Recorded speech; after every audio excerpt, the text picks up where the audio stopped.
Katrā lauku sētā ir kāda zīmīga vieta, par kuru tā saimnieki ne bez lepnuma teica. Tas ir mūsu lielais akmens, pie kura vasarās notiek mūsu godi. Tas ir upes līcis, kurā cauri paudzēm dzīvojam. Vai tas ir mūsu avots un tāda ūdens, kā mums, nav nekur. Līcīšu saimniekiem ir savs ozols. Un kas nu vairs to zina, ko tas ir pieredzējis gadus simts un vairāk dzīvodams, bet droši varam apgalvot, ka tik interesants un aizrautīgus gadus, kā pēdējie 20, tas nav redzējis.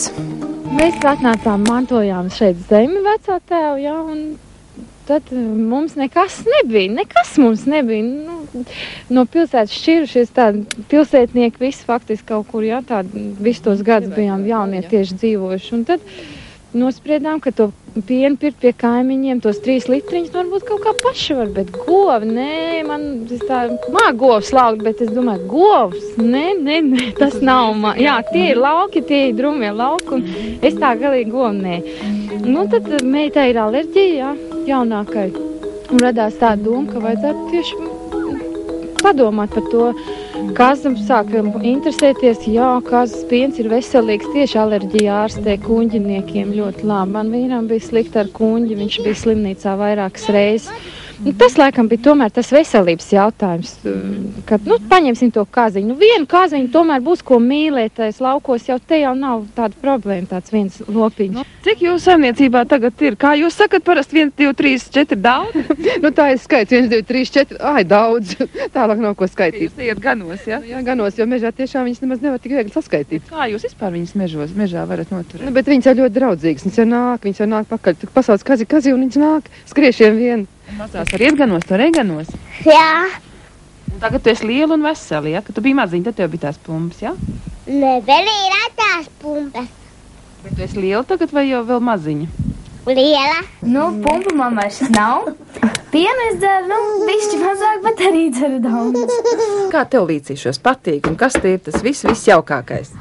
Man liekas, ka tas ir baigi labi, kad nav tā kā pilsētā sēdi istabā un neko nevar darīt, izej ārā, ej uz mežu, zini, ka tas ir tavs, neviens nevar atņemt. Redz, kas savai zemītē nekaiš. Par šiem gadiem izaugus tik uzņēmīgi jaunā paudze, ka droši varam teikt, raidījuma veidošanā mums palīgu netrūks. Tas, protams, priecē, un vēl vairāk atkal redzēšanās un tikšanās ar visiem līcīšu saimniekiem. Vecmāmiņu Līvijas kundzi, ar Māru, Aivaru un viņu tik skaisti sakuplojošo ģimeni. Klausies, mēs atvedām atkal tik brīnišķīgu sniegu. Mums viņš taisni pietrūkst. Vakar tīrīja no 5 pirmajā tūrē, un pēc tam pēcpusdienā otro reizi to ceļu dzinu. Ir 2011. gada janvāris. Lielām pārslām krīt sniegs, krīt tik skaisti, ka grūti pat piktoties. Un mēs atkal tiekamies ar Liepiņu ģimeni, tepat pie viņu ozola, līcīšos. Mazā līga ir izaugusi un atkal stāsta mums par saviem līcīšiem. Es tagad studēju Latvijas Lauksaimniecības universitātē, 2. kursā par zootehniķi. Tavu profesijas izvēli arī ietekmē līcīši? Protams, līcīši, vecāki, ģimene, māsa, kas aizgāja studēt veterināriju, arī tātad uz to pusi uz dzīvniekiem, un tad man bija jātiek līdzi. Bet mamma jums arī ir saņēmusies? Jā, šogad pabeidza zootehniķis. Visi ar augstākajām izglītībām, profesionāļi. Man joprojām patīk tātad zirgi, un es joprojām neesmu izlēmusi, teiksim, kad man ir jāraksta mans pēdējais darbs, vai es rakstīšu par kazām vai par zirgiem.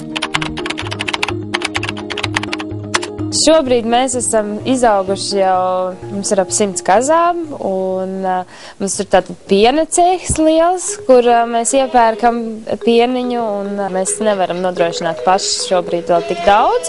Pat nesen bija pasākums arī, kad man mammai iznāca grāmata, un vecāki žurnālā, un tad vecāki pie prezidenta uz pieņemšanu, un es saku, tur jau mums, lai tiktu līdz tādiem apgriezieniem, mums bērniem vēl ir vai dienīgi. Ir jācīnās vēl. Apbrīnojami tas ir. Man iet un cīnās un ceļās. Un, kad saucējai brīvs pati mamma iet slauku, kad vajag izšķūrēt ceļu, tēvs pats ceļās 5 no rīta, lai bērni tiktu uz skolu. Labākā tehnika pasaulē.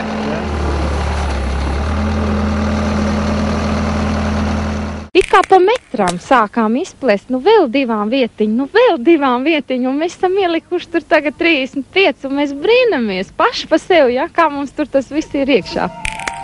Riepiņus droši var uzskatīt par tādiem kā celmlaužiem šai nozarei. Ļoti labi atceros, cik daudz spēku un enerģijas Māra ieguldīja, lai par šo nozaru Latvijā sākt runāt ar nopietnību, lai pie mums izveidot augstražīgu šķirnes ganāmpulku. Ilgus gadus viņi ir vadījusi un arī tagad vada Latvijas kazaudzētāju asociāciju.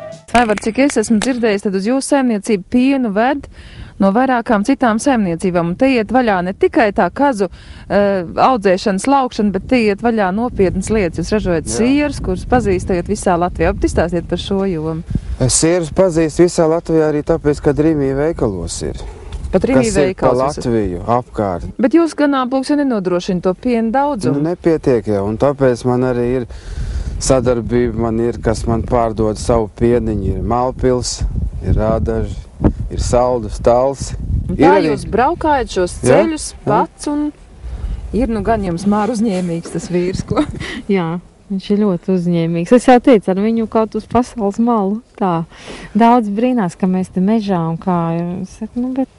Bet ir kaut kā tāda drošības sajūta. Un mēs jau tādi nemoderni vispār esam, un ka palas tagad to žurnāls liekas. Mēs tādi tomēr it kā ģimeni turamies kopā un jūtamies laimīgi, ja, un tas laikam ir tas likteņa lemtais ceļš, kas mums ir jāiet, lai tiem bērniem būtu dzimtās mājas, un tā mēs to esam pieņēmuši un cenšamies noturēt. Tagad skatos likteņa līdumnieku, un viņi saka, tu te bija plika zeme, jā, tad tā. Jā, te arī bija plika zeme. Patiesi krūmāja un liekas, bet tagad ir skaisti un gribās vēl skaistāk, un tad, vienkārši saprotam tā lieta, ja, kad tu esi kaut ko iekopis, un tas ir tavs, ja, un tas paliks bērniem. Tas, ka mums ir process, viņš iet uz priekšu, mēs virzamies, mēs neesam apstājušies, mēs lēni, ļoti, ļoti, ļoti lēni, bet mēs virzījāmies visu laiku. Tādas interesantas lietas, kā Aivars ir kādreiz teicis, ka viņš ir lielā zivs, kas ūdenī neņķer to āķi, vai ne, ka viņš nogaida, ja. Toties Māra nereiz vien ir pierādījusi, ka makšķeri šajos laikos ir jāprot iemest pareizajā vietā un arī laikā. Bija toreiz tas projekts uz 10 000, ko varēja zemnieks dabūt tāds. Jā. Es teicu, kas tev dos? Jā, kaut kādu naudu, kam tu esi tāds vajadzīgs? Es teicu, ja tu vari, ja tu gribi, tad ej un dari. Es saku, es iešu uz mežu, es paņemu savu zāģīti un uz mežu malku zāģēt mierīgi. Es saku, es nevaru, man tas. Un viņi taču izsit to 10 000 toreiz. Daudz, ja? Jā, un toreiz dabūja traktoru un dabūja saldētāju. Tā saldētāja ir milzīgs atspējas. Mums arī tajā gadā palika vairāk preci. Un, viņi tā atbilst visām prasībām. Mēs neticējām, un tad, kad tas aizgāja, tad bija tāds pamatīgs grūdienis un ticība dzīvei un ticība visam tam.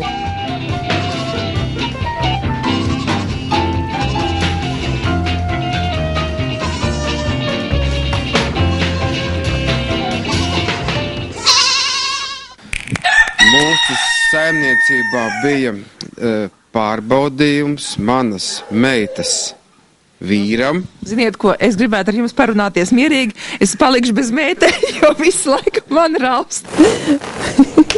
Manas meitas vīram nākošajam, kurš uzbūvēja šo skaisto kūti, un tad viņam bija vēl bullis jādabū gar zemi.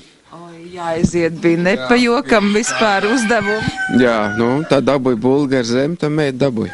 Jo mēs tā kā ejam varbūt vairāk uz tā kā tādu lauku sētu, faktiski. Braucot tie turisti, bērni, visiem ir interesanti redzēt, kad ne tikai ir tikai tā kaziņa, bet ir arī tie paši rukši, ko mēs paņēmām arī paši negribot sākumu. Eiropas prasības ir tādas, ka jums vajag dokumentāli pierādīt, kur tiek liktas sūkalas.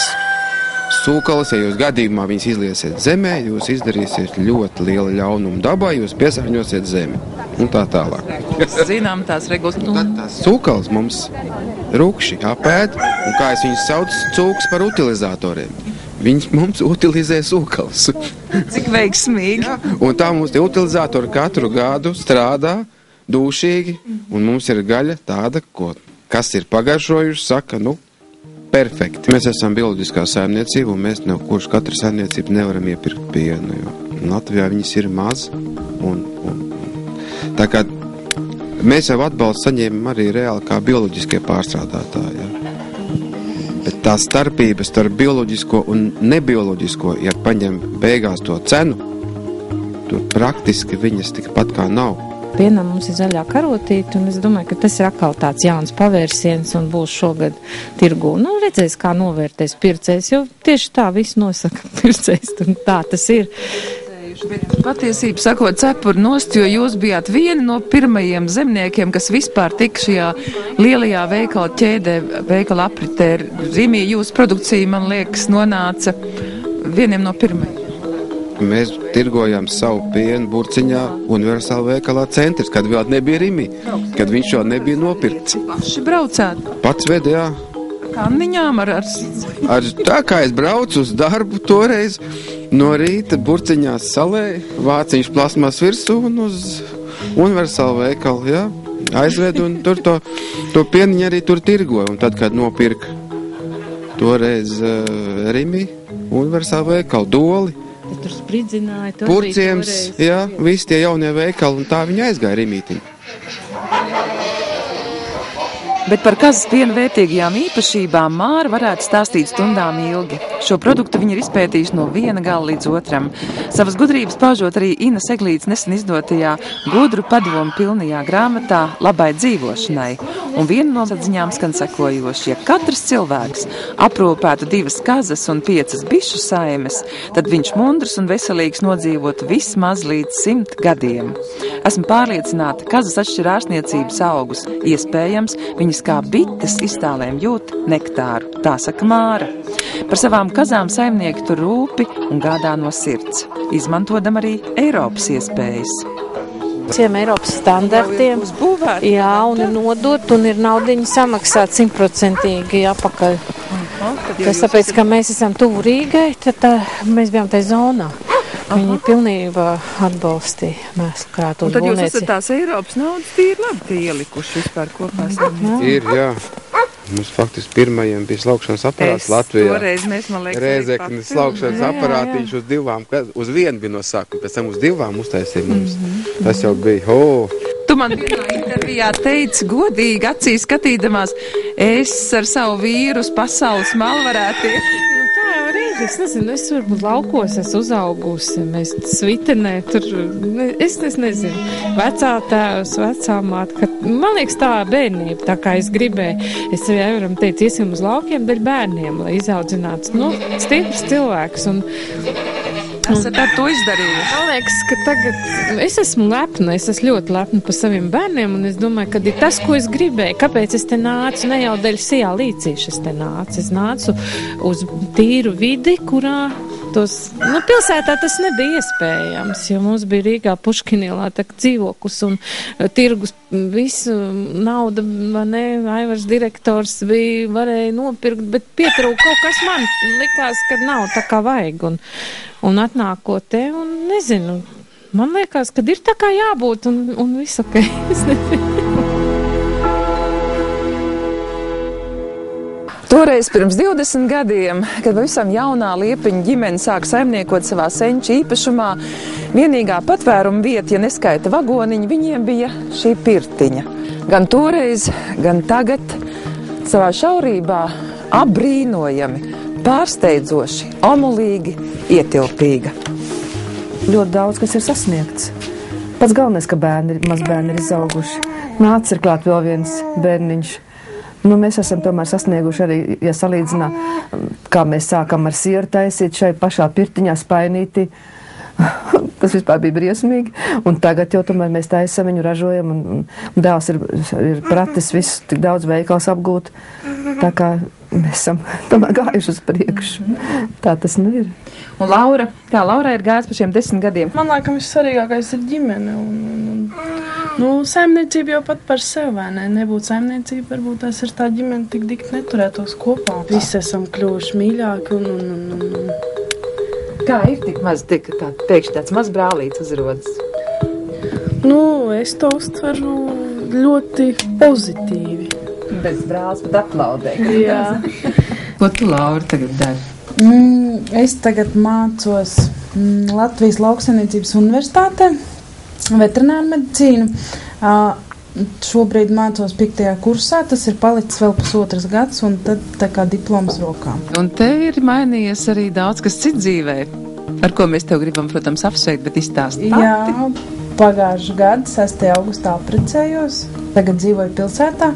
Pie vecākiem atbraucam tā kā ciemos piepalīdzēt. Jānim, jāsaka, tā bija jāaiziet cauri diezgan lielām dzirnavām, lai tiktu pie tavas rokas. Kūti būvēt vajadzēja, un kas tik visnē, kā viņš to visu uztvēra. Viņš cīnījās par tevi. Pa jokam. Jā, es ar viņu iepazinos caur savu brāli, jo viņi ir kursbiedri. Bet, cik labi, ka tāds brālis, vai ne? Jā. Labi, gan māsā paveicās. Ar tādu labu draugu blakām, vai ne? Patiesībā, jā, bija tāds studiju biedris, iepazīstināja māsu, un tad skaties viens vakars, un vēl paiet pusgads, un kaut ko viņi tur vēl joprojām čupojās. Jūs šeit vadat ekskursijas, daudz skolnieku? Jā, arī tas tā notiek. Uz mācību gada beigām tad arī lielās ekskursijas tiek rīkotas un pie mums brauc skolēni un tad brīnās, kad viņu vecumā vada ekskursiju. Jā, bet pašam jau arī tagad no skolēni un gada beigas un 12. klase un tāds viens posms būs noiets un ko tālāk? Un tālāk vajadzētu tā kā mācīties noteikti, bet kur vēl tas nav īsti izlemts. Bet tā ir ļoti jauka, man patīk. Es domāju, ka es tur varēšu ilgi un tik dzīvot. Ko tu pats, Jāni, tagad dari stāst? Pats es esmu patiesībā biznesa cilvēks, un jau sanāk, kad es uzaudu īstenībā uzņēmumā, kā es to uzskatu. Esi gan. Un ja es biju no agra rīta līdz vēlam vakaram, līdz ausīm saimniecībā, un gribās kaut ko vairāk kā saimniecība, un tāpēc es tagad... Šobrīd Jelgavā ir viens birojs, ir Rīgā birojs, ir ļoti daudz resursu izveidot un uz priekšu. Tik mērķis, kā Kults piemērs bija, kad viss ir realizējams un noliek mērķi un dod uz priekšu. Tu biji galvenais gids Līcīšos, tad, kad mēs tikāmies pēdējo reizi. Un tev ļoti patika tas. Līcīšu māja ir kas īpašs. Te ir darba prieks, darba mīlestība, savu sakņu izjūta, un tas ir daudz vairāk par ļoti garšīgo sieru, pienu un skaistājām kaziņām. Liels paldies Jānim par profesionālu spožo ekskursiju. Rīgas turistu un Latvijas pasta vārdā Rita. Un tāda tur ir daudz un daudz ierakstu. Bet tas ir ne tikai Jānim, bet visai jūsu ģimenei, protams. Tas ir īstenībā, kad kādreiz rokas nolaižās, tad man liekas, kādreiz tu vari uzšķirt jebko un izlasīt, un visur ir paldies. Tur viss ir atrodams. Mēs savai zemītē esam devuši 5 bērnus. Grūti parunāt. Sakopuši teritoriju. Un izveidojuši tādu saimniecību, kas faktiski ir ļoti, ļoti vajadzīga cilvēkiem, jo tie bērni bez kazas pieniņa daudz nevar iztikt. Siers, garšīgs, kas cilvēkiem arī patīk. Un es domāju, tas arī tas galvenais. Un kā ir, Robert, tev pa šo laiku gāja? Skatos, ka tev var jauka meiteni blakus, tā kā visi esat jau pieauguši. Ko tu dari? Ar ko tu nodarbojies? Nācu uz sportu. Palīdz mājās. Ko tu? Ilguļ. Te man liekas nesanāk ilgi gulēt, tā kā jāceļās, tad jāceļās. Tad jāceļās. Sienu laikā ne pa jokam, man liekas, ne? Tagad jau ir bišķi vieglāk.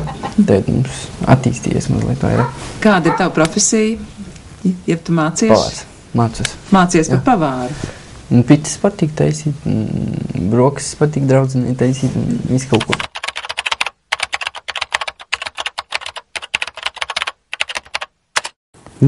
Kas ir?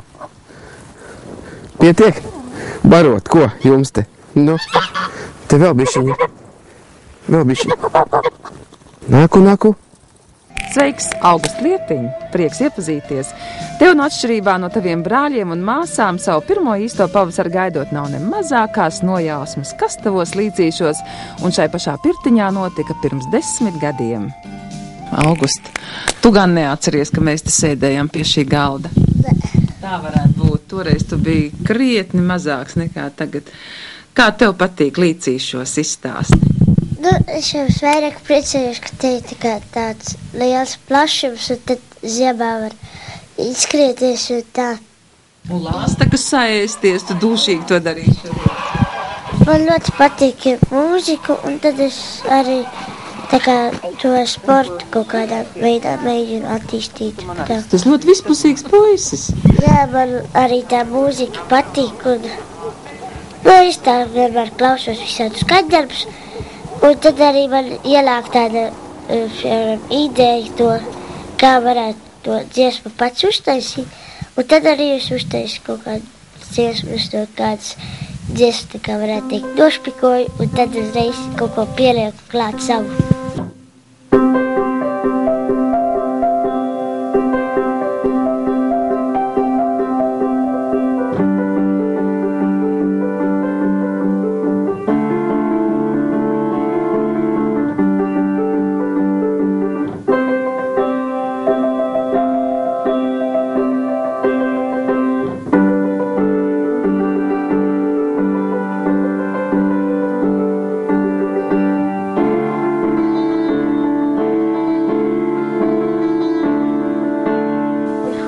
Man arī ir 3. gads jau. Un tad tu riktīgi jau ar visu ekipējumu, ar Jā, ar visu ekipējumu, un soma man ir smaga. Es pat viņu pacelt pats nevaru.